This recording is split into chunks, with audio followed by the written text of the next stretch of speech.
Mga kasabrina, nanonood po ako ng Sabrina the Teenage Witch sa Netflix. Nire-refer ko po, Happy Halloween. Yan po, meron akong podcast, A Solar String Light. Yan.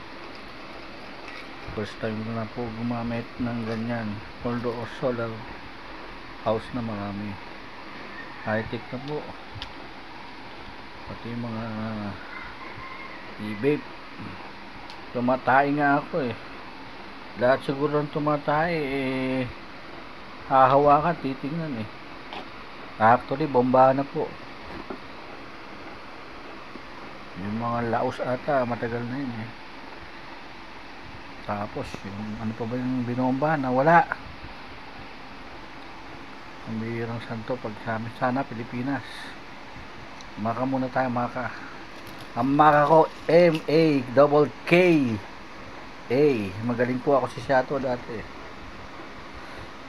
Yun. May sus po daw. Maganda pala may simbahan.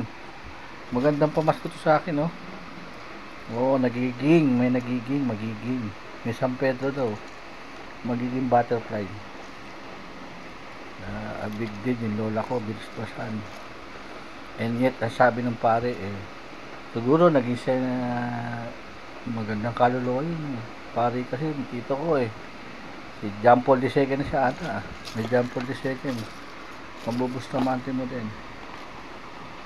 Yung Benedictus, matagal na sa akin Nagiging Tito Mando de la Cruz.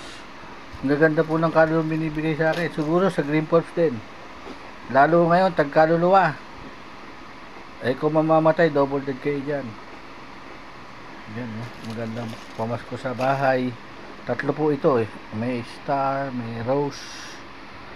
Yan. Basta mga Inkata po ang tawag sa series ngayon. Kung manonood kayo, panoorin nyo po ang bago kong pinanonood, Sabrina. Una po, mga Matrix, Lost in Space, Supergirl. Ano pa ba? Yung Troy. Ayun, basta Netflix po. Mayaman na may Netflix ata And yet,